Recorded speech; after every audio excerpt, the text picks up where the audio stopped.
todos los que estamos conectados en este momento con este frío tan tenaz que está haciendo hoy acá en Bogotá, o sea, de Bogotá, Colombia.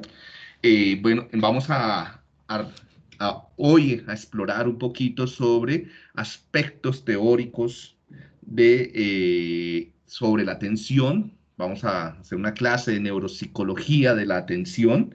Entonces, la idea es comenzar hablando un poco sobre modelos, sobre cómo se puede, conceptos relevantes para comprender qué es eso llamado atención, y luego nos iremos desplazando hacia aspectos neurobiológicos de la atención, cuáles serían las estructuras, los neurotransmisores, la neurofisiología, el desarrollo, bueno, pasaremos a algo de desarrollo para luego irnos hacia aspectos más clínicos como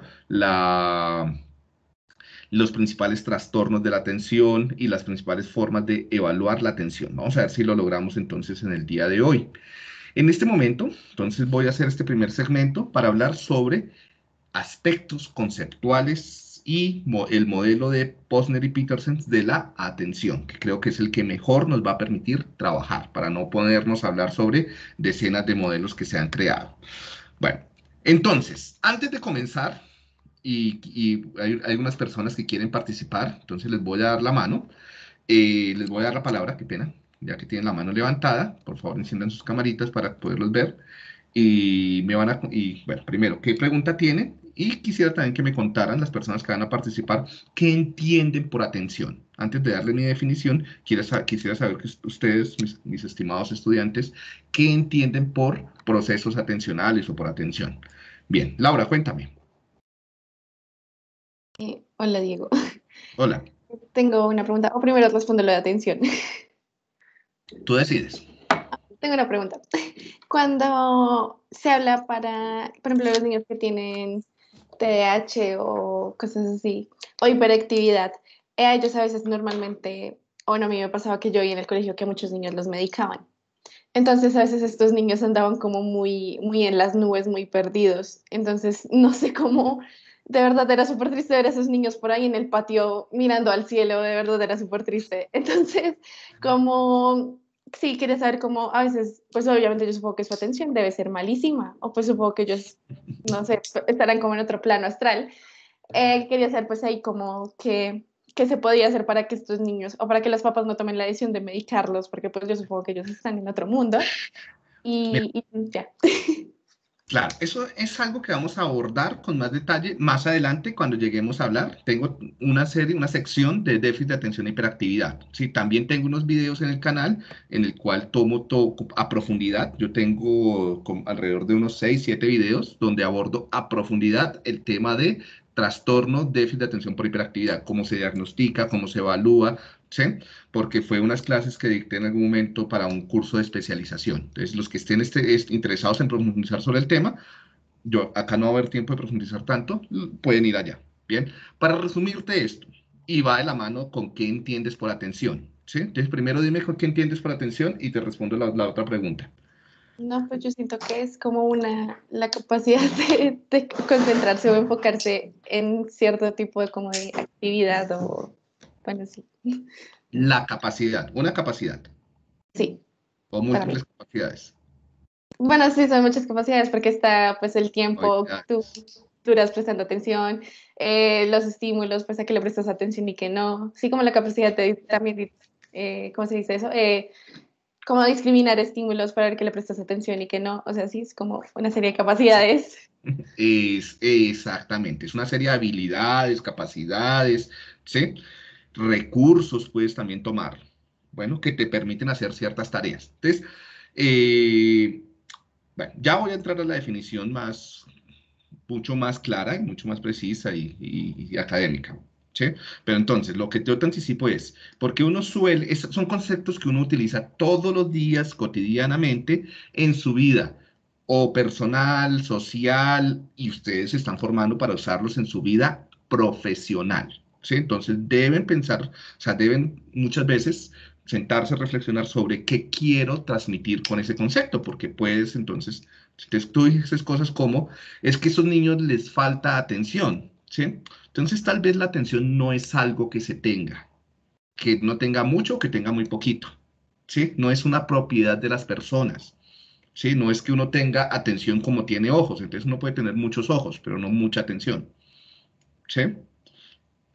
Tu conducta, lo que tú haces, puede reflejar cierta habilidad en determinadas tareas o para hacer determinadas cosas. Entonces, estas personas o muchas personas que son catalogadas con déficit atencional, lo que pueden reflejar es que son poco hábiles en tareas que exigen algunas cosas, que no, ya vamos a ver qué es lo que exigen esas tareas y cómo lo podemos interpretar, ¿vale?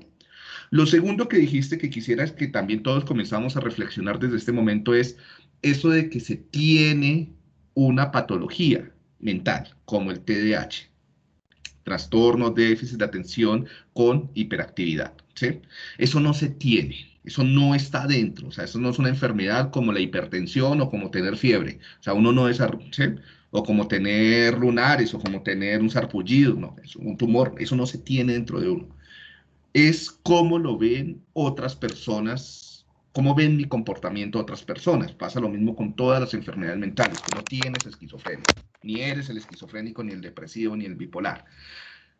O sea, deberíamos cambiar nuestra forma de hablar. Eso genera un cambio importante en ver a los demás y cómo los demás se sienten y cómo los demás los ven, ¿sí? Entonces, la forma que yo siempre transmito, que pero es una lucha muy difícil de llevar, es, porque es cambiar una cultura, es hablar una persona diagnosticada o con un diagnóstico de. Entonces, los niños o los adultos o mis compañeros diagnosticados o con el diagnóstico de tal cosa. Cuando tú hablas que esa persona tiene un diagnóstico, tú ya le depositas el problema no solamente a la persona que es disfuncional, sino también a quién lo diagnosticó y cómo fue diagnosticado y el contexto en el cual fue diagnosticado. Recordemos que los diagnósticos no tienen una ontología como las cosas, como este mouse, como el computador, como el pocillo, ¿sí? No existen en el mundo los diagnósticos. Los diagnósticos son formas de interpretar lo que los demás hacen.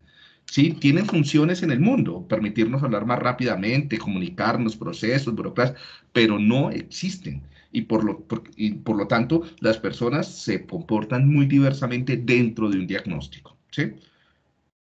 Y ahí tocas un punto que lo abordaremos más adelante, y es que esos diagnósticos muchas veces sirven para lucrar a ciertas personas, principalmente personas que venden fármacos creados para los diagnósticos, que eso es horrible, ¿no? O sea, ¿cómo es posible que haya una molécula, una pastilla que se llame antidepresivo?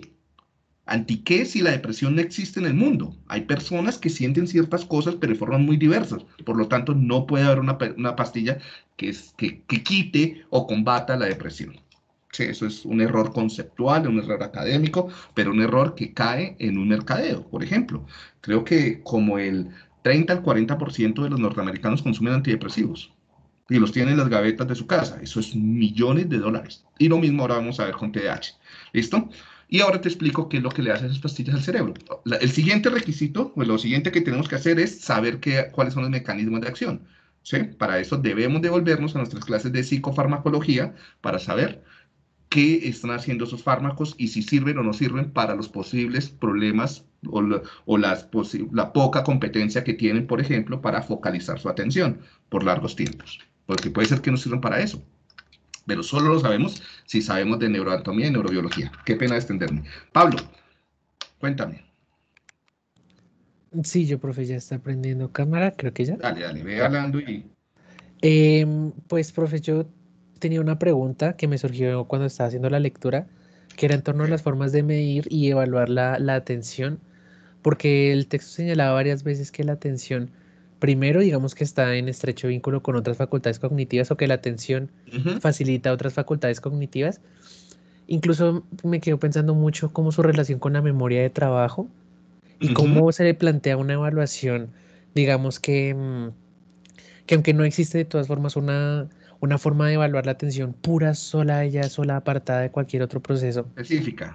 Sí, Esas exacto. palabras que usamos en el módulo anterior, en la clase anterior, ¿no? De evaluación. Sí, Cuando la característica de una prueba para evaluar solamente una función o principalmente una función se le llama especificidad, ¿sí? Entonces, sí. si existen pruebas específicas para atención, es un poco tu pregunta. Sí, ¿y cómo hacen estas pruebas entonces para intentar aislar un poco lo que es la memoria de trabajo, otros procesos cognitivos? Validez. Ya vimos cómo se validaban, validez de constructo, validez convergente, ¿sí? Entonces, eso parte de la teoría, y volvemos con lo mismo que estábamos hablando con Laura, y es cómo tú es, porque casi toda la validación de una prueba y la especificidad de una prueba depende de la teoría, de los modelos teóricos, y es cómo se está concibiendo el proceso, ¿sí? Entonces, no hay pruebas que evalúen atención, no. Hay pruebas que evalúan ciertos dominios, ciertas habilidades o ciertos procesos atencionales. Si no hay una cosa general que se llame atención. Entonces, de tajo, ya acá entramos diciendo, no existe la atención como una cosa general. Eso no existe. Existe el constructo atención. ¿Sí? Que la atención es un constructo, es decir, un concepto que engloba teórico, ¿cierto? Que se refiere a, a algunas cosas que las personas hacen y que engloba diferentes habilidades, capacidades, procesos, recursos, como lo quieras llamar. ¿Sí? Yo evito la palabra proceso porque no me gusta la postura cognitiva, pero si lo quieres llamar proceso, sí, entonces diferentes procesos. Yo prefiero hablarlo en términos de habilidades, porque entonces ya veo lo que las personas hacen, que en últimas uno no ve software dentro de la cabeza de las personas, sino lo que uno ve es lo que las personas hacen, la ejecución, la conducta, ¿sí?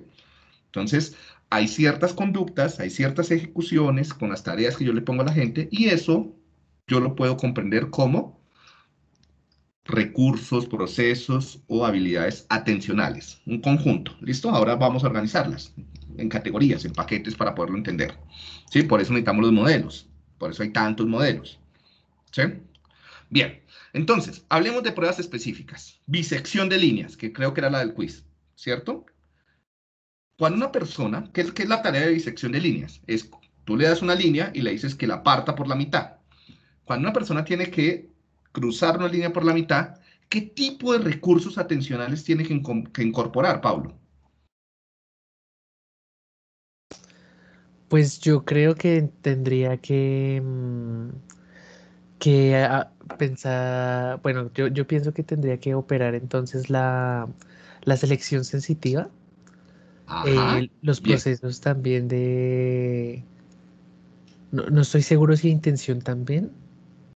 un poco, pero entonces, bien, digamos que tengo, a nivel atencional, tengo estar despierto, estar alerta, ¿cierto?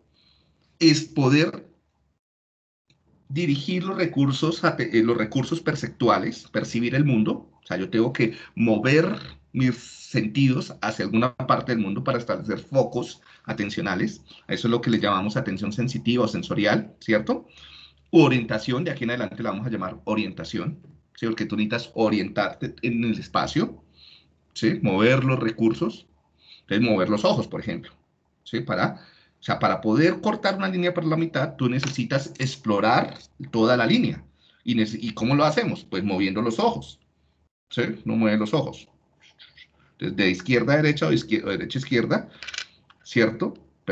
La percibe y estableces el punto medio. Claro, hay procesos lingüísticos, hay procesos de memoria de trabajo, de recordar la instrucción, pero esta tarea no es tan sensible ni al lenguaje, ni a la alerta, ¿sí? Es sensible a, o sea, cuando se falla en esa tarea, es una tarea súper simple, pero si tú fallas en hacer el cortar la línea por la mitad y lo demás está bien, entonces probablemente lo que está fallando es tu capacidad para explorar la línea completa. Entonces, si la haces muy hacia la izquierda, digo hacia la derecha, quiere decir que no estás explorando el lado izquierdo de la imagen. Y si no estás explorando el lado izquierdo de la imagen, puede ser porque tienes una limitación en tu habilidad para explorar espacialmente el mundo. Entonces vas a tener un compromiso en la orientación atencional o o en la selectividad sensorial o en los componentes sensoriales atencionales. ¿Sí? ¿Sí me hago entender? Entonces, así se construyen estas tareas. Estas tareas se construyen más con un constructo clínico, basados en las personas que lo fallan, más que con un constructo de otro tipo. ¿Sí? Entonces, son tareas específicas para orientación atencional, ¿sí? No para la atención en general, sino para la orientación o para estos componentes sensoriales atencionales y sensibles a los daños en estas habilidades de establecimiento de foco atencional. ¿Sí? ¿Sí me hago entender? ¿Está más clara Lo mismo con otras tareas. Entonces, la habilidad que era orientación, creo que era la del quiz, que se evaluaba, esa era creo que de falso y verdadero. Sí. Bien. Gracias, profe. Dale, Kimberly, cuéntame.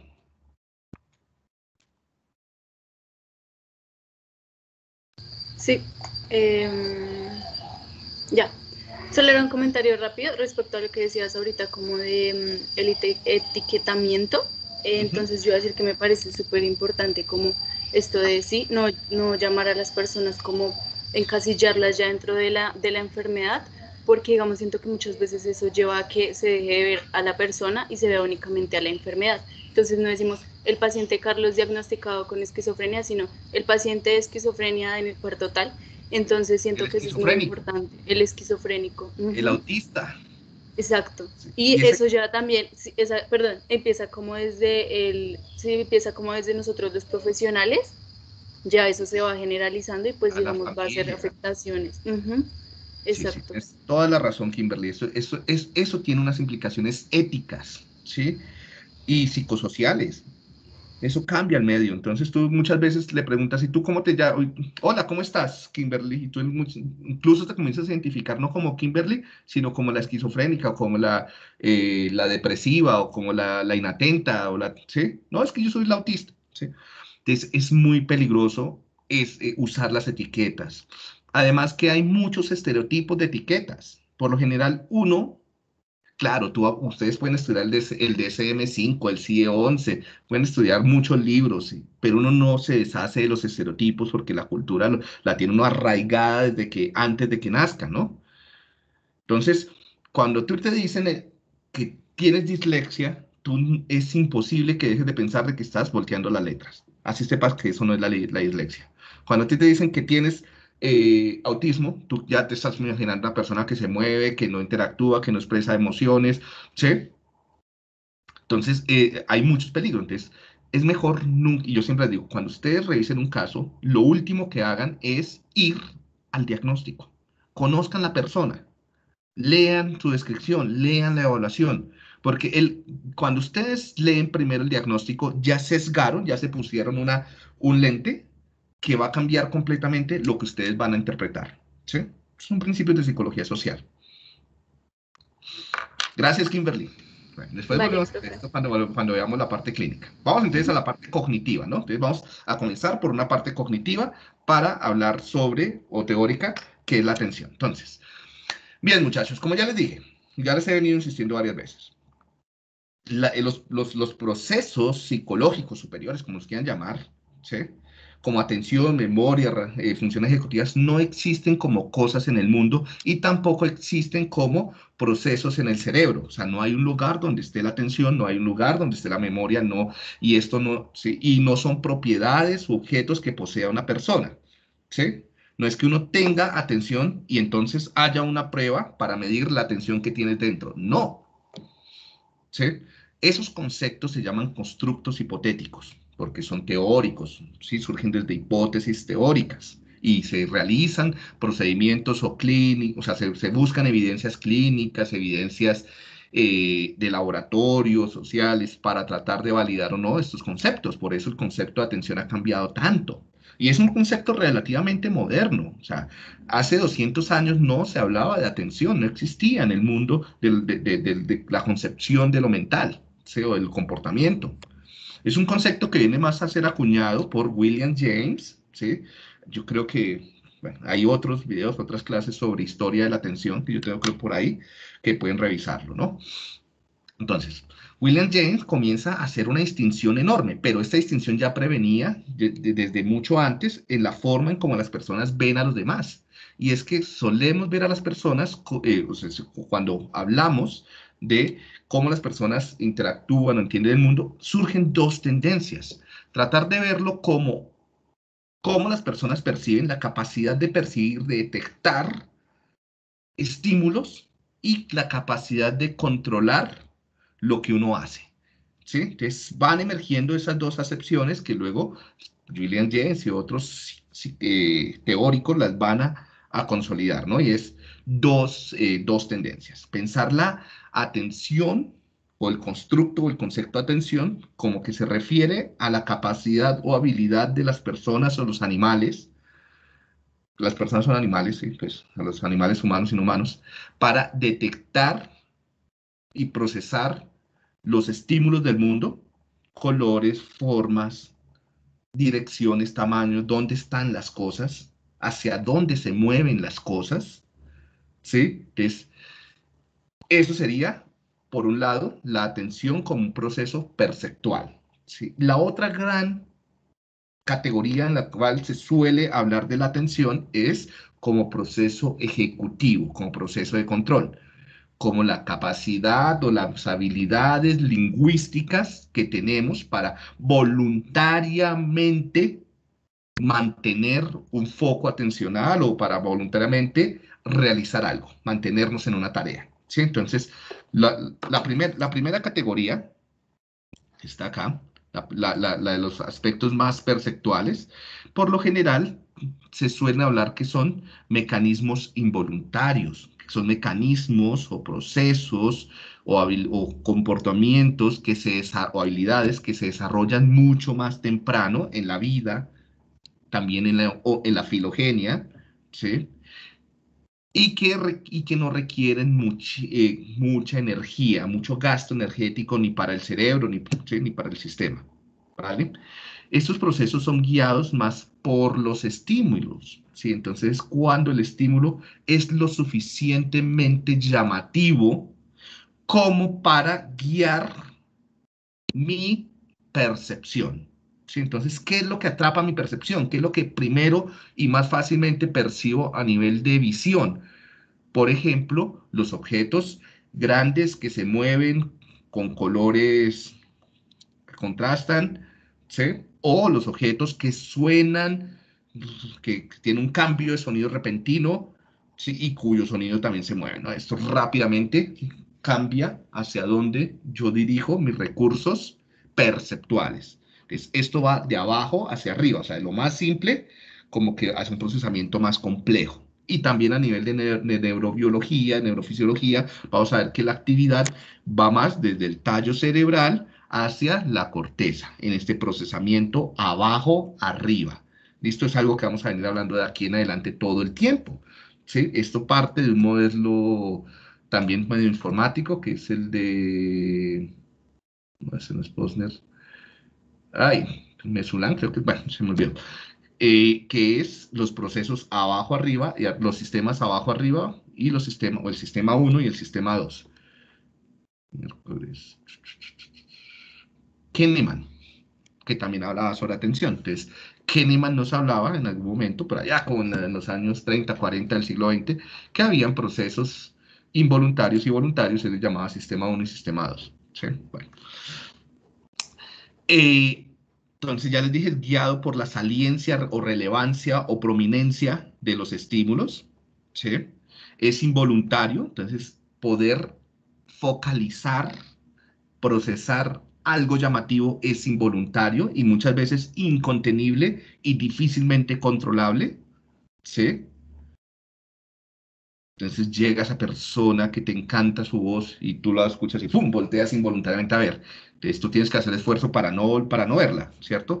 O tú vas con tu pareja y sale esa persona del sexo que te gusta y con algo que resalta, de eso tienes, ya sea lo que sea, músculos, minifalda, no sé, lo que te mueva los sentidos, y tú tienes que hacer el control voluntario, es para no verla, ¿no? Porque el estímulo atrae y atrapa los sentidos, ¿sí? Tienes hambre y comienza a oler hamburguesa, lo que sea, entonces tú, ¿sí? No hablemos de comida ahorita. Si no, no puedo hacer la clase. Y habrían otros procesos atencionales, recursos, habilidades, otra categoría, otro conjunto de habilidades de los cuales se habla más de forma voluntaria, ¿no? Donde las personas deben hacer un control verbal, o sea, tienen que usar consignas, esforzarse, y se suele llamar procesamiento, mecanismos de control arriba-abajo. Estos serían de filtro, estos serían de control. ¿Sí?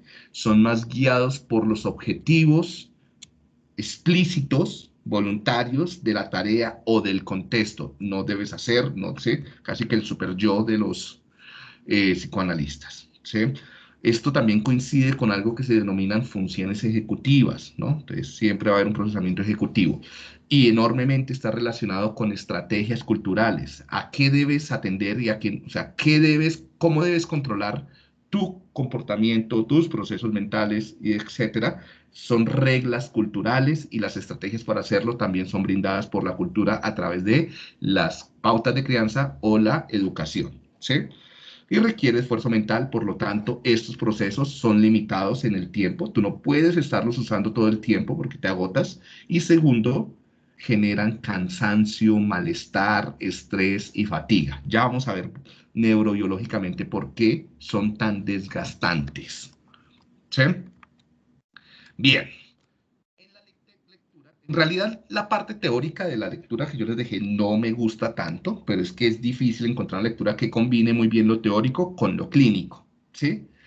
Entonces, creo que en la carpeta de literatura de apoyo van a tener eh, el artículo de Peter y Posner, de Peterson y Posner, donde está el modelo que vamos a usar, ¿sí? Entonces lo pueden repasar y donde están varias de las gráficas, ¿no? Y bien, entonces, sobre la lectura que usamos del capítulo del libro de neuropsicología, entonces, lo primero que tenemos que tener muy, muy bien claro es que la atención es está involucrada en todo, ¿sí? Entonces, siempre, cuando hablamos de atención, o sea, en todas las tareas que hacemos, hay de alguna forma involucrados recursos, procesos o habilidades que podríamos llamar atencionales, ¿sí? Entonces, cuando hablamos, entonces, cualquier tarea, ¿no? Porque, primero, hay un proceso atencional de base que se llama alerta, ¿sí? Entonces, para hacer cualquier cosa, lo primero que tenemos que estar es despiertos, poder estar conectados con el mundo, poder responder al mundo. Si de hecho tú no puedes responder al mundo, tu nivel de alerta o vigilancia es tan bajo, pues estarías en coma o muerto, ¿sí? ¿Sí? Si estás en coma o muerto o en sueños de ondas lentas, es muy poco probable que puedas emitir cualquier respuesta con el mundo. Entonces ahí sí no podrías hacer ni recordar, ni aprender, ni hablar, ni nada, ¿cierto? Pues porque acá no estamos, aquí partimos del hecho de que no hay espíritus ni nada, o sea que todo está conectado con los procesos fisiológicos del cuerpo. Entonces, si tu nivel fisiológico de arousal, de alerta, de activación es tan bajo, pues no podría haber ningún proceso extracorpóreo que te permita hablar, pensar, recordar, etcétera, ¿no? Eso ya lo dejamos para otros tipos de ciencias que no son psicológicas. Bien. Adicionalmente, entonces, conceptualmente, cuando habla el concepto atención se nos va a mezclar siempre con todos los demás constructos, con el lenguaje, siempre que evaluemos una tarea lingüística, si hay problemas atencionales, la tarea lingüística se va a ver afectada, ¿sí? Si estamos hablando de tareas de memoria a largo o corto plazo, que es lo que creo que hablaba hace rato Pablo, si hay problemas atencionales, las tareas, el desempeño en las tareas de memoria a corto o largo plazo se puede ver afectado, ¿sí? Por ejemplo, la semana pasada, en estos días, tenía un paciente que tenía o sea, que vino a consulta porque tiene muchos problemas de memoria. Él, su psicóloga, han encontrado que tiene serios problemas para aprender, para recordar lo que ha vivido, ¿sí? Una memoria explícita.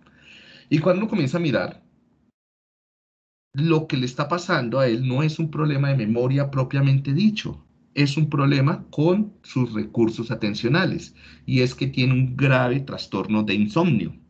Y si no duermes, pues tu capacidad atencional al día siguiente se va a ver mermada. Y si no duermes durante 4 días seguidos, pues al quinto día, esta capacidad de filtro, lo primero que hablamos, o de control voluntario de saber qué debes recordar y qué no debes recordar, pues se va a ver claramente impactada. Entonces esto va a reducir enormemente la habilidad de poder recordar lo que has vivido, que le llamamos memoria, ¿sí? Entonces, vemos cómo impactar los diferentes procesos atencionales, va a impactar los diferentes procesos o habilidades o comportamientos de memoria, atención, etcétera. ¿Listo? Entonces la atención siempre va a ser un proceso basal y por eso es el primero que vamos a ver. Bien, hay diferentes conceptos asociados a el constructo de atención, ¿sí? En la lectura nos presentan algunos, veamos algunos de los que nos presenta la lectura. El primero es el concepto de alerta, ¿sí? Básicamente, cuando hablamos de alerta, estamos hablando de la capacidad que tienen los sujetos para responder a los estímulos del contexto del medio ambiente, ¿sí? A menor alerta, menor capacidad de responder al mundo. ¿Y cuál sería la situación en la que hay menor alerta, en la que tú eres menos capaz de responder a los estímulos del mundo? Dime, Sofía. Te iba a hacer una pregunta sobre lo que Sí, estabas pero diciendo primero de... responde la que yo te hice. O la que Dime. yo le hice a todos. Primero respóndeme esa que yo hice y luego te respondo la que tú me vas a hacer. Ah, ok. ¿Cuál sería la situación o el estado en el que las personas son menos capaces de responder al mundo, a los estímulos que los rodean? En el periodo de sueño, ¿Cómo? cuando uno está durmiendo. Pero dormido. Recuerda que el sueño tiene muchas etapas o muchas fases. ¿Durante qué momento del sueño? Durante el sueño REM. ¿Durante el sueño REM? ¿Donde estás soñando? Sí, ahí no es como cuando el sueño es más profundo. No, porque durante el sueño REM incluso tú puedes introducir los sonidos o las cosas que están pasando a tu alrededor, ¿no? Entonces alguien te está hablando o tú estás escuchando y eso se va filtrando y comienzas a soñar eso. O sea, tú no estás uno durante el sueño no se desconecta del todo, nunca, menos la audición. Pero sí hay un momento donde sí, tienes razón, hay un bajo nivel de respuesta que sería durante... Claro, ¿qué es lo que pasa en el sueño REM? Como hay bloqueo de los movimientos por la liberación de glicina en el tallo, no hay movimientos, pero sí hay procesamiento y respuesta cognitiva. Incluso es una de las posibles bases de la hipnopedia y es que ahí tú podrías procesar de alguna forma lo que se dice, pero no aprender como tal. Sería durante el sueño de ondas lentas, ¿sí? Donde ocurren, o sea, pueden haber incluso movimientos, pero no, que no son respuestas a los estímulos, sueño de ondas lentas. Bien. Otro estado que sea todavía de menor arousal, de menor alerta que el sueño de ondas lentas. ¿Cuál crees, Sofía? Préndeme la cámara para poderte ver. Ok, ya va. Ya. Otro periodo además de ondas lentas. Más todavía donde haya ausencia de respuesta. Un estado de que ya lo vimos en algún momento. No sé, no me acuerdo. Lo vimos en TCE, cuando vimos trastorno craneoencefálico.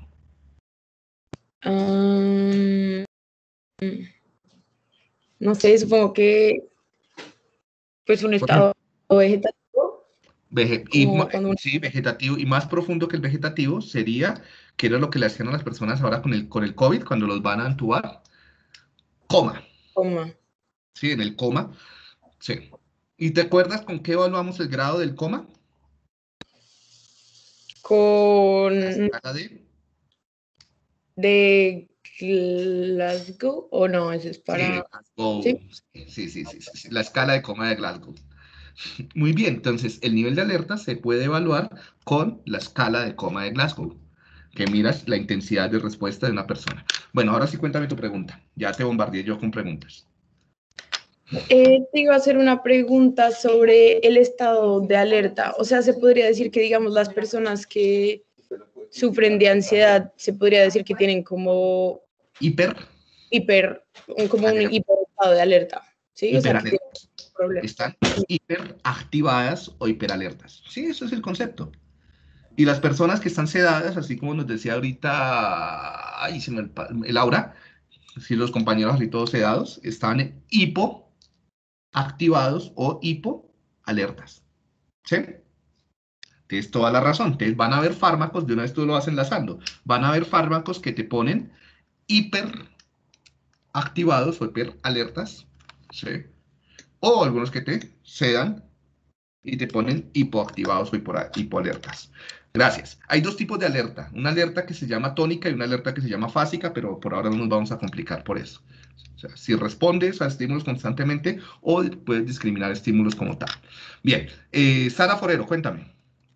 Bueno, quería responder lo que le preguntaste a mi compañera. Por eso levanté la mano. Ah, la de la... Sí, sí, sí. ¿Y te acuerdas cómo era la escala de Glasgow? ¿Qué le preguntábamos a las personas? Me acuerdo que lo que se medía era como si podía moverse o no, si podía abrir los ojos o no. Pero todo Creo era... que sí podía responder. Ajá, eso, Eh, color. y si era como en 3 ya estaba en coma, como de 3 a 8 creo ya estaba como en coma. Muy bien, gracias, Sara. Bien, vamos a ir con otra habilidad y ahora ya le doy la palabra a más personas. O otro proceso, otro concepto relacionado con la atención. Otro conjunto de conductas o de procesos o de habilidades importantes que las personas hacen en relación con la atención es la capacidad de seleccionar estímulos involuntariamente, la capacidad de detectar cosas en el mundo. O sea, para poder responder a los objetos en el mundo, debo tener la capacidad de detectarlos. A eso también le podemos llamar atención, orientación. ¿Sí? Entonces, eh, poder encontrar, por ejemplo, en medio de una, donde hay muchísimos dibujos, una letra determinada, ¿sí? Si la letra es grande y en colores así que resalten, es más fácil encontrarla, ¿no? Involuntariamente, porque llama o jala los recursos atencionales. Pero si no resalta, yo tengo que mover los ojos voluntariamente, es mucho más complicado. ¿Sí? Entonces, la capacidad de selección o orientación atencional. Esto se va desarrollando también a lo largo de la vida. Los bebés no nacen con la capacidad de detectar todo en el mundo, como uno creería, ¿sí? Sino a ellos se les puede dificultar establecer un foco atencional y principalmente mantener el foco atencional, ¿sí? ¿Cuáles son los focos atencionales que más fácil se nos podemos detectar? Son aquellos relacionados con estímulos casi que necesarios para la supervivencia, ¿no? Comida, las personas relevantes en nuestro alrededor, como la mamá, los sonidos relacionados con seres humanos al momento del nacimiento, después todo lo que tenga que ver con el sexo, ¿sí? Como que llama, pum, de una jala, ¿no? Un concepto relacionado con este anterior, ¿sí? Proceso relacionado con este anterior, el de selección o orientación atencional involuntaria, es el de foco atencional. Entonces, la capacidad para ubicar un objeto o un rasgo de un objeto en el mundo sería esta, ¿no? La de selección sensorial, ¿sí? U orientación.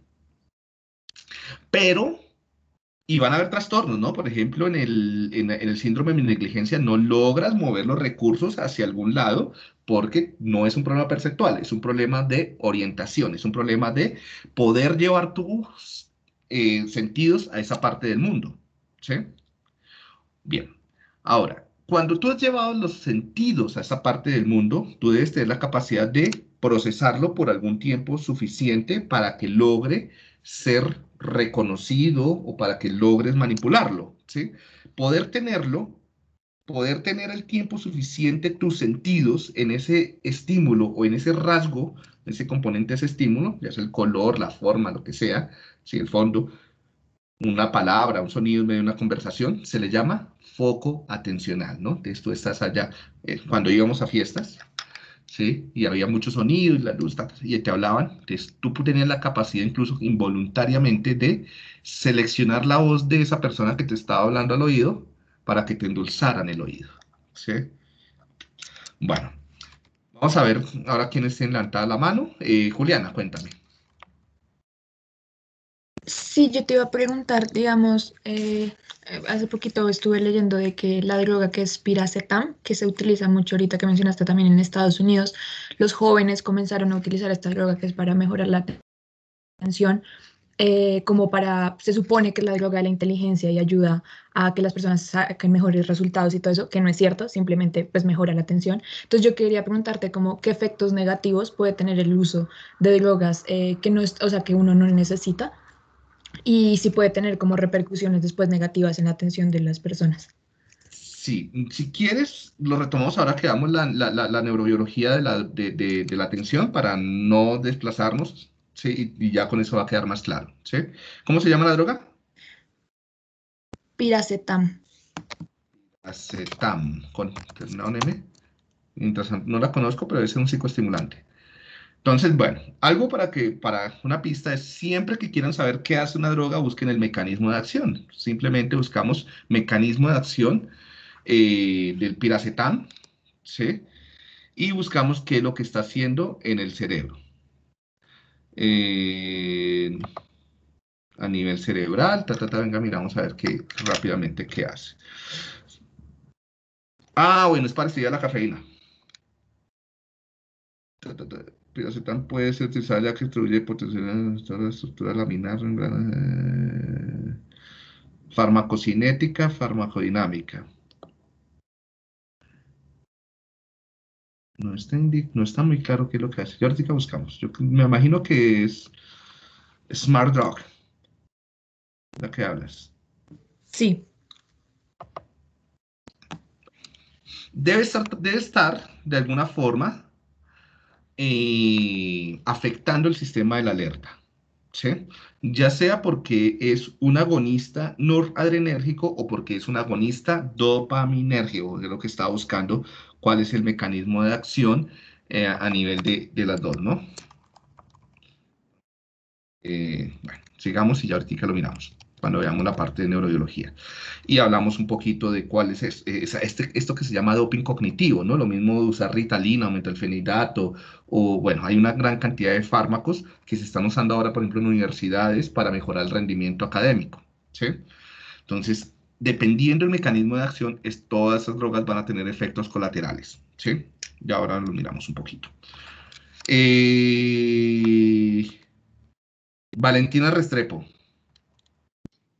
Sí, es que ahorita que estabas hablando de que la heminegligencia es un problema como perceptual, perdón, motor, me acordaba en una clase que decían que podía trascender como a un problema perceptual también, algo del espejo, creo. Como, Pero, Valentina, yo nunca dije que era un problema motor. Yo dije es un problema de orientación atencional.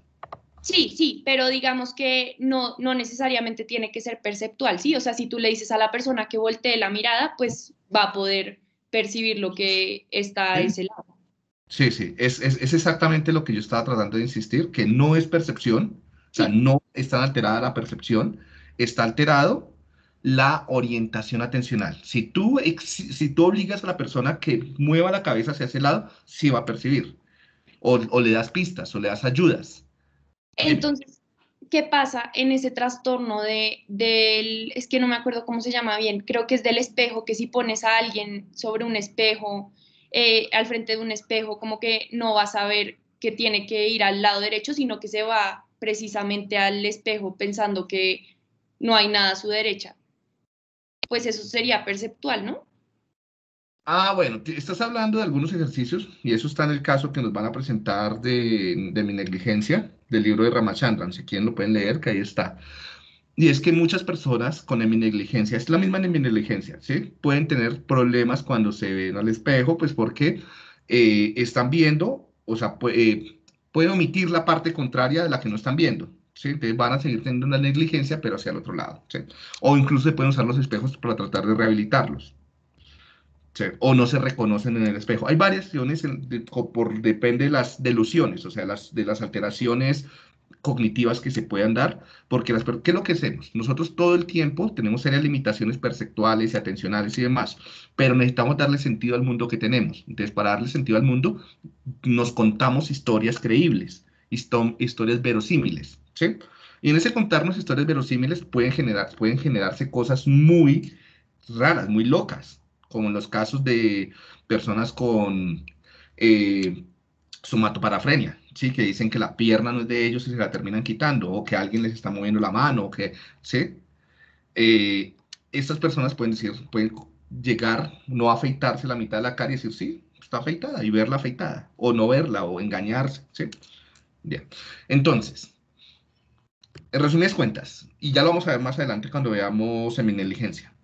La heminegligencia, al ser un problema de orientación atencional, no es solamente, o sea, puede alterar lo perceptual, puede alterar lo motor, puede alterar lo representacional. Tú le dices cierra los ojos y cuando se está imaginando la casa o la calle o la habitación, no se imagina la parte derecha o izquierda. ¿sí? Por lo mismo, porque es que no logra mover sus sentidos hacia ese lado, ¿sí? En los casos más extremos, hay casos variables, o sea, hay muchas variaciones de mi negligencia, no todas son iguales. Y esto va cambiando de un día a otro, cambia, depende de las pistas. Si hay algo que esté saltando y resalte en el lado que no, pues, supuestamente no debería ver, lo ve. Porque es, involuntariamente eso jala sus recursos, que en eso consiste la terapia, en tratar de darle señales ambientales o que ella se hable a sí mismo para que recuerde que debe mover los sentidos hacia esa parte. Y por lo general se rehabilita muy bien. Dale. Sí, muchas gracias. Gracias a ti, Valentina. Bueno, entonces, ya habrían otros componentes atencionales más voluntarios. Si nos damos cuenta, esta parte hasta el 3 es más involuntario, se desarrolla más tempranamente, lo tienen también otros animales no humanos, ¿sí? Pero esta parte del el 4 y el 5 es más voluntario. Esto, no, esto sería abajo, arriba, esto que está acá del 1 al 3. Del 4 y el 5 serían procesos arriba, abajo, ¿sí? Exigen esfuerzo, exigen entrenamiento, exigen educación, ¿sí? Exigen voluntad y cansan, fatigan, ¿sí? Y no lo controlamos todo el tiempo, entonces tenemos falencias muchas veces en estas tareas, ¿no? O para seleccionar voluntariamente algo que no resalta. Sí, entonces uno tiene que decir, ¿dónde está Javier? ¿Dónde está? Tengo que ubicar tal cosa, ¿dónde está esta persona en esta plaza? Me dejó metido. Sí, tenemos que estarnos hablando, usar el lenguaje. O tenemos que, ¿dónde está la A? ¿Dónde está lo que sea, no? La estrellita, ¿sí? Por ejemplo, para poder ubicar las estrellas en la tarea que hicimos el martes, teníamos que hacer una búsqueda, que sería esto, un rastreo, estaríamos hablando de estos procesos, enfocar la X, pero como digo, las estrellas no resaltaban porque no estaban en colores ni nada, teníamos que hacer, digo, esto, y es, con base en el objetivo de encontrar todas las estrellas lo más rápido posible, esforzarnos por encontrarlas. ¿Sí? Bien. Y si este esfuerzo de focalización atencional se mantiene voluntariamente a través del tiempo, como en la tarea de las manzanas, ¿sí? Entonces estaremos hablando más de una atención sostenida. Principalmente cuando pasa el tiempo, nos fatigamos y hay interferencia.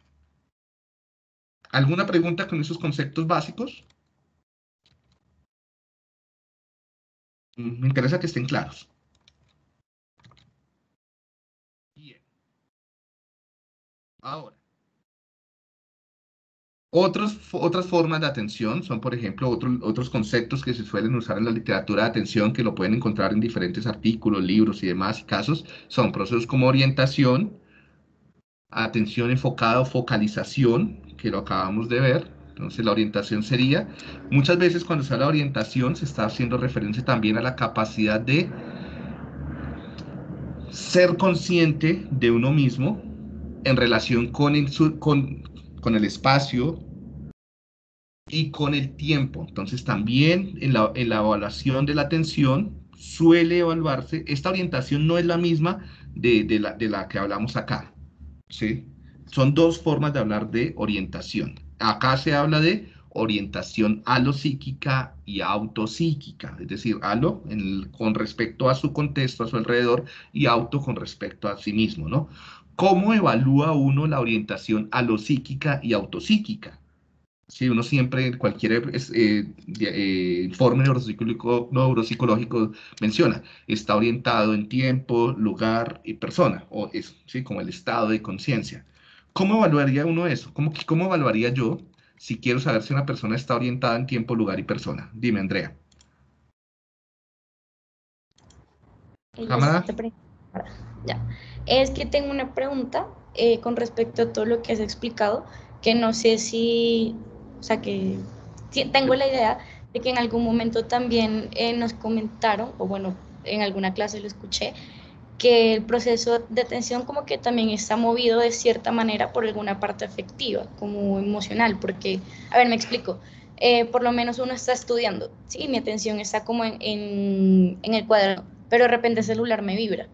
Entonces, como que yo decido también, como que, no sé, como que me importa un poco más el mensaje que me puede haber llegado versus el estudio que Pero, estoy realizando. ¿Sí me sí, explico? pero No mira sé. que no es el proceso de atención, son los múltiples procesos. Lo que yo sí, todos estos que mostré ahorita son múltiples procesos atencionales. Es cuáles de ellos serían los que están implicados con tus emociones y con qué tipo de emociones. Es la pregunta que hay que responder. ¿Sí? ¿Y en qué sentido? ¿Sí? Por un lado, hay diferentes tipos de emociones. ¿Sí? Hay, por lo general, o diferentes formas o cambios fisiológicos, mejor, que hacen las emociones. Hay emociones que te activan más. Si hay emociones que te activan más, esas emociones favorecerían que el procesamiento de alerta te mantendría más activado. Sí, lo que algunos llaman motivación. A mí no me gusta el concepto de motivación. ¿Sí? Entonces, por ejemplo, todo aquello que incentive hacer algo, buscar algo, te va a mantener activo. ¿Sí? ¿Qué es lo que hace el mensaje que te está llegando? Está activando el sistema de búsqueda. ¿Sí? Entonces, hay un sistema llamado sistema de búsqueda que está basado en catecolaminas, dopamina, noradrenalina, y cuando entonces ¡tum! Llega el anuncio, ¿sí? La notificación, o se ve, y tú estás esperando, además está basado en tus expectativas, entonces ¡trum! De una vez eso te va a dar un bombardeo o te quita algo de dopamina, entonces tú de una vez te activas para tratar de saber qué es lo que está pasando, ¿sí? Y vas y lo buscas, ¿no? Hay otros tipos de emociones que también te pueden activar o pueden modificar, por ejemplo, negativas. Tú estás en un parcial y si vas y miras el celular, pues yo te voy a anular el parcial, ¿sí? Entonces ahí hay algo de temor. Ese temor también te activa, ¿no? Entonces te mantiene activo para estar más enfocado, te da en recursos para estar más enfocado, ¿sí? Pero si en algún momento yo te presiono demasiado, puede ser que ese temor libere glucocorticoides, catecolaminas, una cantidad de cosas en el cerebro que va a bloquear tu atención de arriba a abajo, es decir, que tú voluntariamente encuentres la respuesta. Estás tan hiperalerta, estás tan hiperactivada que no vas a lograr encontrar la respuesta. Se bloquea el acceso a tus memorias ¿sí? Recordar. Entonces te va a ir mal en el examen por mi presión. No es que tú no sepas, es que yo te estoy presionando demasiado. Y mira, aumenté tanto la alerta que te hice un daño. O sea, mantenerte un poquito estresada es bueno, pero te hice un daño, ¿sí? O estás tan estresada porque tu novio celoso está que te manda mensajes y no vas a pensar que tú estás por allá con otro, ¿sí? Entonces, ¿ves? Pues, es entender cómo funcionan las emociones neurobiológicamente, cómo funciona la atención neurobiológicamente, cuáles serían los modelos de emociones, cuáles serían los modelos de atención. ¿Sí? Entonces acá yo ya te he hablado de 3 niveles atencionales: alerta, orientación y control voluntario o control ejecutivo. La misma emoción como las ganas de buscar o el miedo puede favorecer los dos primeros, pueden favorecer el tercero. Y el resultado de tu parcial o de lo que estás haciendo o de tu estudio va a influir.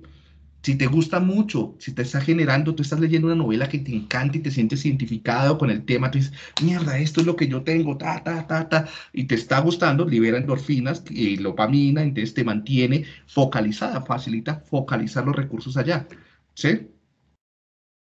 Pero si ya son las 10 de la noche y últimamente has estado medio down, entonces la capacidad de activarte está bajita, entonces no vas a procesar, seleccionar, encontrar y recordar más adelante, ¿sí?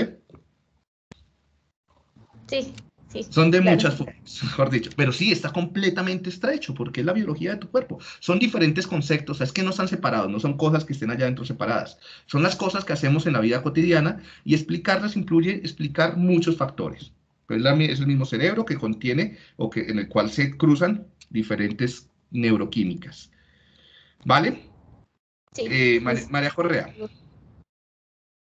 Sí, Diego. No, pues quería responder como a la pregunta que habías hecho de cómo saber si la persona está orientada a lo psíquica o autopsíquicamente. ¿Verdad? Sí. Y pues yo diría que es por medio de las preguntas como de tiempo y lugar, Por ejemplo, sabe dónde está, sabe qué día es hoy, cómo se llama, como para saber si la persona de verdad está orientada en esos aspectos de tiempo, lugar y pues de sí Perfecto. mismo. Claro, y por lo general, por ejemplo, si el nivel de alerta es muy bajito, se baja el nivel de esta orientación, entonces el estado de conciencia es menor, ¿sí? Entonces las personas, por ejemplo, que no se desorientan, ¿sí? Entonces no saben dónde están o cómo se llaman, ¿sí? Entonces eso suele ser un síndrome que ya vamos a ver que se llama síndrome confusional. Bueno, ya lo vamos en la otra clase porque ya hoy por lo visto no vamos a alcanzar. Bueno, lo voy a acelerar un poquito. Muchas gracias, Mariana. Tienes toda la razón. Entonces, preguntas de quién es usted, dónde estamos, qué ciudad es, qué año es. Algunas demencias o durante el envejecimiento también se puede producir síndrome confusional y las personas se desorientan. Alopsíquica o autopsíquicamente. Autopsíquica o alopsíquicamente. ¿Listo? Atención focalizada. Lo hablamos anteriormente. La capacidad de responder a un estímulo específico, ¿sí? Entonces, de establecer un foco atencional. Se altera en la heminegligencia o en algunos desórdenes, principalmente de tipo de trastorno del espectro autista. Atención sostenida. Es poder mantener ese foco atencional a pesar de la interferencia y de la fatiga, ¿sí? Respondiendo en una actividad repetitiva, ¿sí? Principalmente tareas de vigilancia se llaman, las que uno usa para evaluar esto. Atención selectiva, entonces ya hay de dos tipos, voluntaria o involuntaria. Por lo general, uno habla más de la voluntaria, de la que es basada en objetivos, y es cuando tú le das a la persona una instrucción de que tiene que encontrar algo, como en la tarea de TMT, ¿sí? Del test del trazo, ¿no? Entonces la persona tiene que ubicar los números y entonces tiene que ir, entonces tiene tanto orientación, atención focalizada como selectiva, no tanto atención sostenida, porque la tarea es muy cortica, dura como 40 segundos, ¿sí? Eh, Bien, atención alternante. La atención alternante tiene que ver con cómo tú puedes desplazar tu foco atencional entre diferentes objetos o rasgos o estímulos, ¿sí? Para hacer diferentes tareas. Eso es lo que generalmente le llaman el multitasking, multitarea, ¿sí?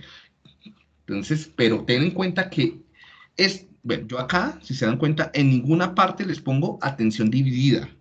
Anteriormente, hace 20 años, a uno le hablaban de la atención dividida, no se hablaba tanto de atención alternante o alternada, sino hablaban más de atención dividida. ¿Qué nos damos cuenta o qué se ha dado cuenta la neurociencia cognitiva con el tiempo? Es que no es posible dividir tu atención en diferentes focos atencionales. Nuestro cerebro funciona estableciendo uno y solamente un foco atencional al tiempo. Si tú tienes múltiples focos atencionales, atenúas los que no son relevantes. ¿Qué es lo que pasa? A nivel incluso de milisegundos, segundos, podemos ir desplazando nuestro foco atencional. De la canción al carro, ¿sí? Voluntariamente. Bueno, a diferentes estímulos, ¿no? Entonces, no, si tú estás prestando atención a la conversación, así sea por manos libres, y hay algo que te exige focalizarte, vas a reducir o a eliminar el foco atencional voluntario a la carretera. Incluso hablar por celular con manos libres es peligroso, ¿sí? Reduce enormemente la capacidad de respuesta. O maquillarse y conducir, ¿sí? O, bueno, lo que sea que hagas mientras conduces. O tú estás en una conversación y estás al mismo tiempo en otras cosas. Entonces vas a reducir. O estás en clase y al mismo tiempo revisando tus redes sociales, ¿sí? O preparándote el desayuno, lo que sea. Baja enormemente, ¿no? Entonces lo que hacemos es alternar, pero esto disminuye enormemente la eficiencia en la respuesta. Y por último, atención inhibitoria, que la atención dividida es más un mito de la historia de la teoría de la atención que una realidad actual en neuropsicología. Y la atención inhibitoria sería como esa capacidad de inhibir respuestas que no son importantes, como en la tarea del Stroop. ¿Sí? No sé si han hecho la tarea del Stroop algunos. ¿Saben qué es eso de la tarea del Stroop? Andrea, cuéntame. Andrea Parra. Pues primero no tengo ni idea de qué es eso de Stroop, o de pronto si lo veo, sabré, no sé, no tengo ni idea. Pero te quería preguntar supongamos una persona que tenía un problema motor para hacer muchas pruebas atencionales, o sea, como si las pruebas que mandan a hacer, pues la persona se va a enfocar sobre todo en hacerlo bien y no tanto como, ok, voy a medir, o sea, me van a medir la atención, entonces pues sí, pero van a medir como que no tiemble tanto o o sí, o problemas así. Entonces, uno ahí cómo hace para medir la atención, porque de pronto la El persona puede tiempo. sacar un puntaje más bajo del que tiene. Sí, entonces tú tienes que, vas a tener tareas sensibles a lo motor y tareas sensibles a lo atencional. Y si tú ves que, por ejemplo, la tarea atencional la logra, pero se demora mucho tiempo, esto ya comienza a tener una sospecha de que el tiempo de respuesta está lento, la latencia y el esfuerzo. Tú ves el esfuerzo, también hay como aspectos cualitativos, ¿no? Tú ves que el esfuerzo de la persona, o sea, es necesario ver a la persona haciendo las tareas, le cuesta, ¿sí? Y, por ejemplo, los aspectos gráficos, grafomotores, están alterados. Por ejemplo, el trazo es muy fuerte, no es continuo, no es fluido, tiene problemas de cierre. Y en otras tareas específicas de motricidad, hacer un círculo, hacer un triángulo, ¿sí? Ves que hay alteraciones grafomotoras, entonces tú dices, mira, pues, lo grafomotor, lo práctico, está afectando lo atencional. Entonces, debes hacer tareas atencionales no motoras, ¿sí? Entonces, hay varios. Tú te puedes inventar algo que sea que no exija el movimiento, ¿sí? Gracias, Andrea. Nicolás. Hola Diego, una pregunta. Estuve pensando en el caso, digamos, de fármacos como el modafinilo, que son neuroestimulantes. ¿Esos no afectarían pues la atención inhibidora, en donde de pronto tú no tienes como la capacidad de seleccionar exactamente lo que te quieres enfocar, sino que puede ser en cualquier cosa y que de pronto no te puedas desenfocar de eso? Sí, ya vamos a ver. Creo que acá no está. Hay un concepto que es muy importante, que es el concepto de arousal. Ya vamos a ver cada uno. ¿Está listo? Entonces, el arousal funciona como una U invertida. Ya se los muestro. ¿Sí? Dame un segundo, Nicolás. Sara. ¿Sara Bonilla o Sara Forero? Creo que es la otra Sara. Levantada la mano. Bonilla. Sí. Era para responder a lo que decías del Stroop. Creo que es una prueba en la que te dan te dicen como lee tales palabras que son colores y están señaladas con colores diferentes al que indica la palabra. Sí. Entonces, ¿qué exige? ¿Estar despierto, orientar los sentidos o un control con esfuerzo y voluntario sobre lo que vas a hacer? Un control atencional, ¿no? Porque es poder discriminar entre el estímulo y lo que te está exigiendo la tarea. Y te pide encontrar un estímulo o inhibir algo. Inhibir.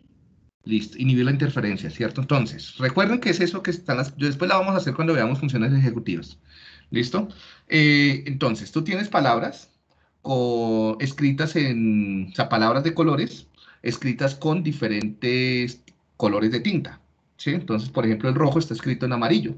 Y tú debes leer el color con el que está escrita la tinta y no el y no la palabra en sí misma, la semántica de la palabra. Entonces, la semántica de la palabra es la interferencia que debes inhibir, ¿sí? Entonces, ver una palabra amarillo, decir amarillo, pero que la palabra dice rojo, puede ser difícil. Tú tienes que voluntariamente concentrarte en inhibirlo y lo debes hacerlo más rápido. Entonces, se cuenta el tiempo y se cuenta la cantidad de intrusiones. Ya sabemos que una intrusión es un error en la realización de una tarea. Si tienes muchas intrusiones, puede ser que tengas problemas de control atencional.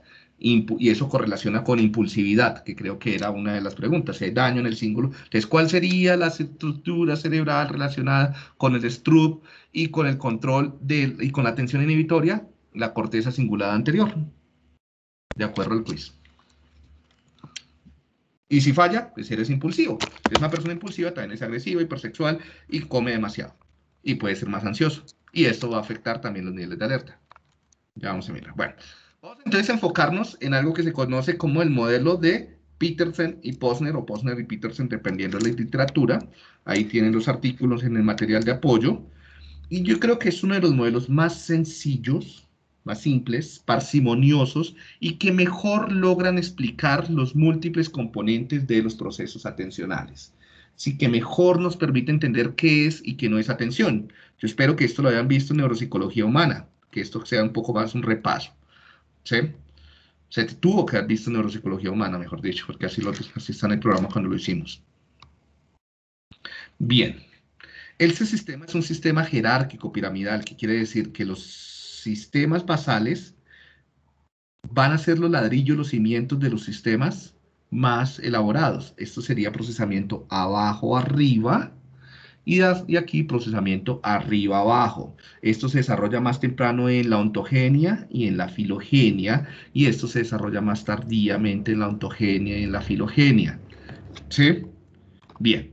El primer sistema, los procesos o componentes o habilidades atencionales importantes a tener en cuenta es el nivel de alerta. Ya dijimos que es la capacidad de responder a estímulos de nuestro medio. Tiene que ver con el nivel de conciencia, con el estar despierto, el nivel de vigilancia, ¿sí? Determina qué tan activados estamos. Y aquí viene un concepto que propuso Kahneman también, que es fundamental, y es el concepto de arousal, ¿sí? El concepto de arousal es que, entre comillas, que tanta energía, que tanta potencia, que tanta activación tenemos para resolver una tarea, ¿sí? Hacer algo, ¿sí? Niveles muy bajos de arousal, ya lo vimos, dirían que o la persona está en muerte cerebral o está en un estado de coma, ¿sí? Incluso dormida, sedada, anestesiada, ¿sí? Y así va subiendo el nivel de arousal. Tiene que ver con un procesamiento involuntario, claro, estar despierto, tú no lo pues, puedes controlar más o menos, pero no es bien involuntario. Te permite detectar estímulos en el mundo, responder de forma automática, y está asociada con el funcionamiento del sistema simpático. ¿Sí? A ver, una pregunta rápida. ¿Por qué el nivel de arousal está relacionado con el sistema simpático? Que me responda, le doy 2 puntos de participación. Dime, Andrea.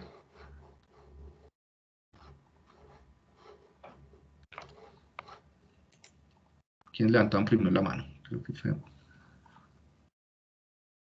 Sara, fuiste la más rápida. ¿Cuál? Es que fueron las dos levantamos la mano. Sara Forero. Ok, la cámara no la había prendido, qué pena. El sistema simpático se afecta con la red de alerta porque tiene que ver con la capacidad que uno tiene para responder rápidamente a los estímulos que están en el medio. Entonces tiene que ver con la capacidad de fight or flight. Sí, luchar o huir, pero... Se me olvida. ¿Qué? ¿Neurotransmisor? El neurotransmisor, creo que era la adrenalina. Tendría sentido que fuera la adrenalina, pero no estoy segura. Sara Forero, ya. ¿Y Sara Bonilla, qué vas a decir? No, ya no tengo nada más que agregar, la verdad. Ah, bueno. Bien.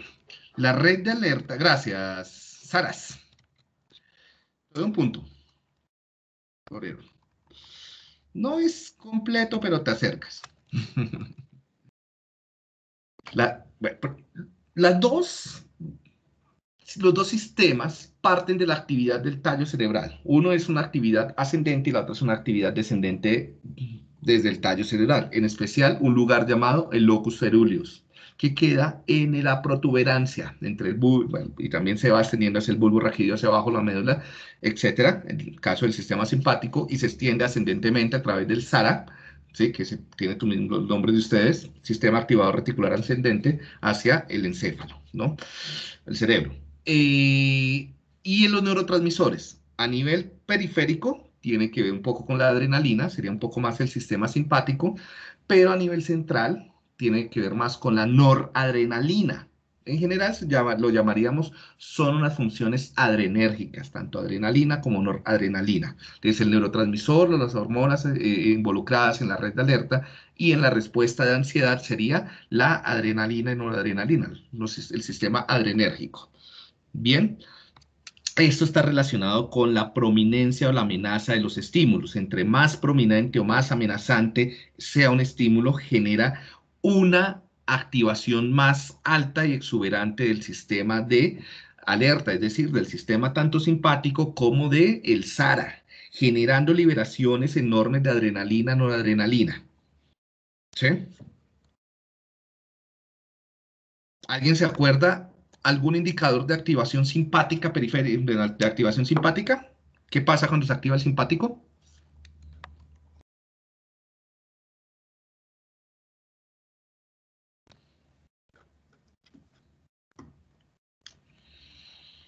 ¿Qué pasa con las pupilas?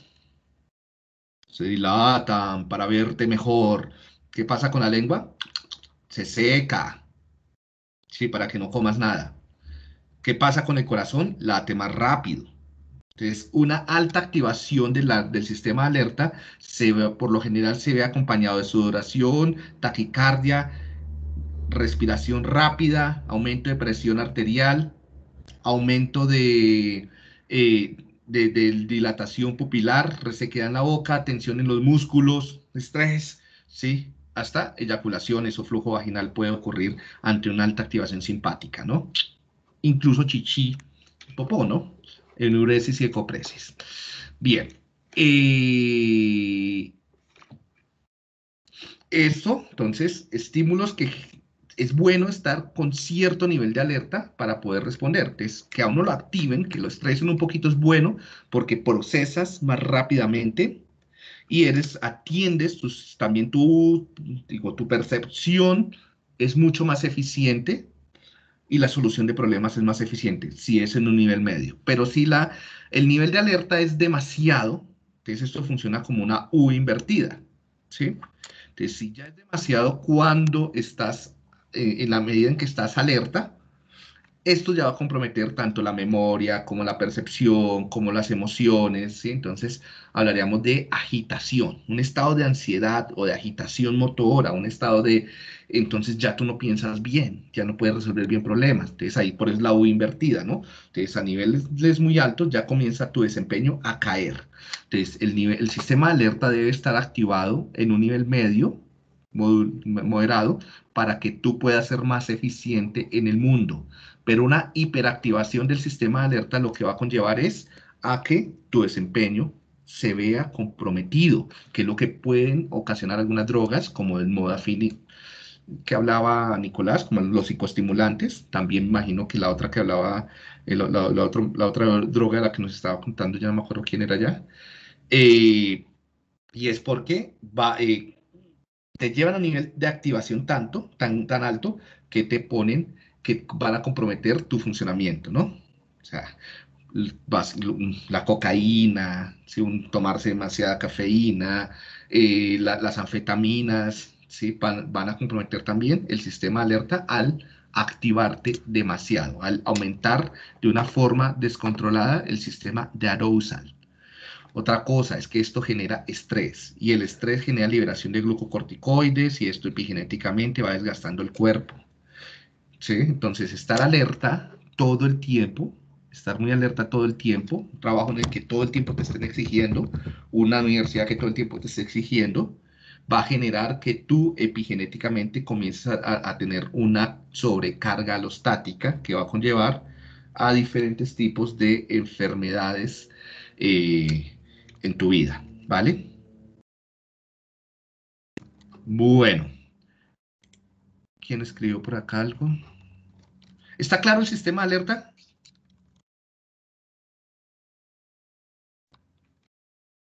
Vamos a nuestro siguiente sistema y es el sistema de orientación y reorientación, que es el que nos menciona Posner en su modelo. El sistema de orientación, entonces, habrían dos tipos de orientaciones. O sea, nosotros percibimos objetos en el mundo con base en tanto dos circuitos cerebrales como en dos tipos de habilidades, de una forma involuntaria y de una forma voluntaria. De una forma involuntaria es que es llevado por el estímulo, ya lo he dicho, los estímulos que son prominentes, ¿sí? Que resaltan, atrapan nuestros sentidos de una forma involuntaria, ¿sí? Por otro lado, los componentes voluntarios, arriba abajo, requieren un rastreo y es basado en la tarea, como en el TMT, ¿sí? Y esto sería mucho más, esto lo podríamos llamar reorientación, de los sistemas de orientación y reorientación atencional. Ambos serían, entonces, el sistema de orientación de Posner se nos va a dividir en dos. Uno involuntario y otro voluntario, cada uno con sistemas neurobiológicos independientes y momentos diferentes de neurodesarrollo. Entonces, este sistema, como les dije, por ejemplo, sigan la mosca. seguir la mosca implica mover los ojos. Si lo hacen involuntariamente, tendría que ver con una red un poco más ventral a nivel del cerebro para poder procesar el mundo. ¿Sí? O sea, esto es mantener el foco atencional desplazando los órganos de los sentidos o moviéndote. Nos permite explorar el mundo. Se limitan, entonces, alteraciones en el sistema de orientación y reorientación conllevarán a problemas para seguir la mosca o para encontrar un objeto o para ubicar algo en el mundo. Entonces, este sería un caso de orientación involuntaria, ¿no? No sé si se han dado cuenta, estoy tratando de manejar acá unos colores para cada uno de los sistemas. El sistema de orientación, digo de alerta, rojo, el sistema de orientación como naranja, y ahora vamos a ver los sistemas de control verde y azul. Bien. Entonces, estábamos con el señor Sarkozy con su mirada pervertida. ¿Hacia dónde? No creo que esté mirando el cabello de la niña, ¿no? Entonces, esto resalta, como acá, ¿no? Bueno, ellas sí tienen caras de pervertidas. Entonces, yo creo que es claro, ¿sí? ¿A qué me refiero con orientación involuntaria? ¿Cierto? Cuando algo en el mundo atrapa tus sentidos. ¿Y qué pasa si está este señor nalgón y tienes un novio celoso? ¿Qué sistema necesitas incorporar? Necesitas incorporar un sistema de inhibición. Todavía no he hablado de él, ¿no? ¿Qué tiene que ver con él? Con la corteza cingulada. Cuéntame, Pablo. Hola, profe, es que quería preguntarte precisamente eso, que cuáles son los correlatos neuronales o las estructuras neuronales que, digamos, están implicadas en estos dos sistemas de orientación que estamos viendo. Ya en un momento que lleguemos a la parte de neurobiología. ¿Sí? Vale. Estoy contando primero todo el modelo teórico y luego me voy con lo neurobiológico. ¿Listo? Bien. Entonces, niñas y niños, si su pareja se le desvía la mirada, no lo pellizquen, no lo regañen, no le peleen. No es culpa de él, es culpa de su sistema de orientación involuntario. Él simplemente está funcionando, ¿no? Deberían, ¿sí? Bueno. Entonces, el estímulo resalta, capta los sentidos, dominado por valores biológicos, si esto no es culpa de uno, aumenta el arousal, entonces todo lo que genere atrapar los sentidos también aumenta el nivel de alerta de arousal, entonces una buena forma de mantener a las personas en algo despiertas, activadas, es darle estímulos que capten sus sentidos, que lo activen, ¿sí? No todo tiene que ser sexo, pueden haber otros estímulos relevantes involuntariamente. Ya el sistema de reorientación o voluntario requiere mover los órganos de los sentidos voluntariamente, ya sea la cabeza a nivel auditivo, los ojos a nivel visual, ¿sí? Las manos, el tacto, oler, entonces poder mover para detectar estímulos y mantener el foco atencional, ¿sí? También depende del nivel de arousal. Si hay niveles de arousal muy bajo, no vas a ser capaz de mantener un foco atencional. Si hay niveles de arousal muy alto, puede ser que también comprometa la capacidad de mantener un foco atencional, que creo que alguien preguntó, no me acuerdo si Nicolás hace un momento sobre esto, ¿no? Que si estás hiperalerta, sí, vas a establecer tantos focos atencionales tan rápidamente que no vas a mantenerte en uno solo para poder dar una respuesta. Entonces, las drogas psicoestimulantes van a llegar a un momento en el que comprometen también la respuesta al aumentar tanto la alerta, reducen el control atencional. Entonces, muchas veces si el niño tiene problemas para mantener el foco atencional y le damos un psicoestimulante, podemos incluso disminuir su capacidad de control al estar hipervigilante. ¿Sí? Bien. Dirigida por los objetivos de la tarea.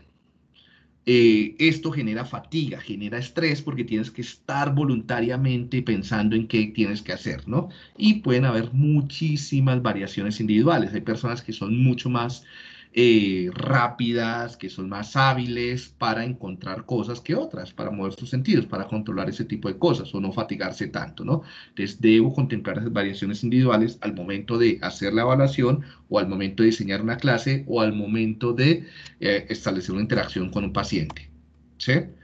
Bueno, entonces acá, por ejemplo, muchachos, ¿qué tiene de raro esta imagen? ¿Ya vieron? ¿Ya la habían visto? ¿Ya habían detectado lo extraño de la imagen?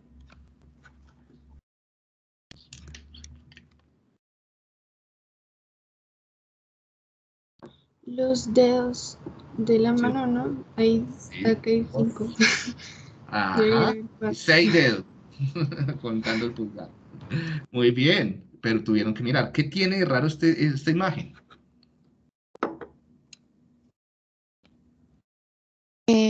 Como que no está unida la bicicleta, o sea, como que le falta Falta el marco, sí. esto.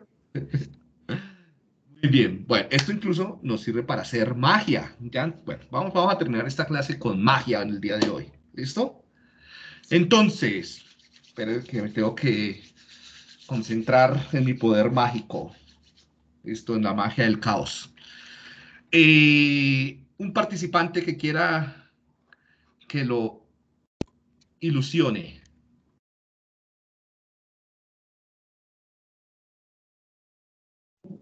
Yo, Sofía. Sofía Bonilla.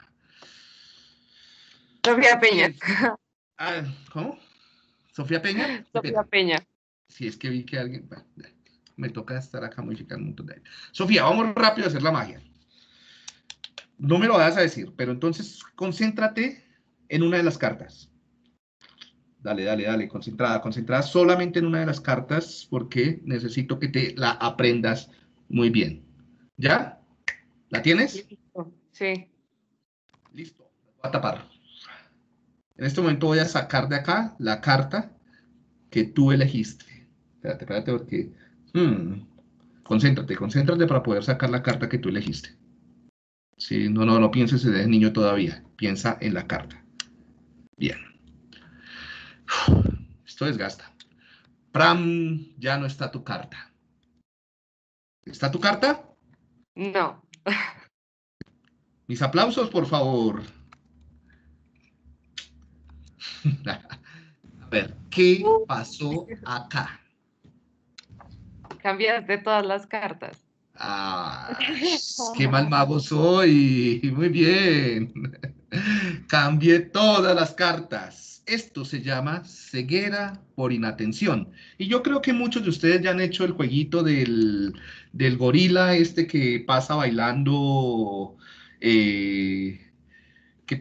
por el medio mientras unos niños se hacen pases con un balón de baloncesto. ¿Sí lo han visto? Sí. Eso es lo mismo, ¿no? Nuestros recursos atencionales son limitados y más si hay bajo arousal. Incluso con alto arousal o con arousal moderado, la capacidad de detectar el mundo es limitada, ¿sí? O sea, nuestra orientación, incluso voluntaria, es limitada. No podemos percibirlo todo al mismo tiempo. Tenemos que seleccionar focos atencionales. Bien, cuando seleccionamos focos atencionales, descuidamos el resto. Somos negligentes en el resto del mundo. Si en este momento te estás enfocando en tu hombro y te tocas tu hombro, no es posible sentir al mismo tiempo la rodilla, a menos de que te duela la rodilla, entonces no sentirás muy bien el hombro, ¿sí? Esto es uno de los principios básicos de las técnicas de modificación y afrontamiento de piensa en otra vaina, mijo, ¿sí? Reestructuración cognitiva. Piense en otra cosa, no piense tanto en eso, ¿no? Bien. Estos son los principios del cosquilleo, ¿no? Si quieren buscar trabajo en Transmilenio. Ustedes le llaman la atención, un foco atencional, por ejemplo, le empujan a alguien y ya descuidó donde tiene el bolsillo el celular o la plata, ¿no? Esto lo utilizan, hay algo que se llama pickpocket, ¿sí? Lo utilizan algo que se llaman como ladrones de espectáculo, ¿sí? Que te quitan el cinturón, te quitan la cartera, que te quitan las gafas, ¿sí? Te quitan de todo y tú no te das cuenta porque están jugando con tu foco atencional, están jugando con tu atención involuntaria y voluntaria, tu orientación. Bien, es ceguera al cambio. Bueno, esto es ceguera, la anterior fue ceguera por inatención, esto es ceguera al cambio. No percibimos muy bien los cambios. Por favor, enfóquense rápidamente, en un minuto, en esta imagen. ¿sí? Porque yo la voy a modificar y ustedes me deberán decir qué está cambiando. ¿Listo? ¿Bien? ¿Se acordaron? Bien. ¿Qué cambió? ¿Qué le quité a la imagen? Le quité alrededor de 20 cosas a la imagen. Hablen porque no para los que quieran hablar. Creo que había como un edificio como amarillo. Ya no lo veo, no veo el color, al menos.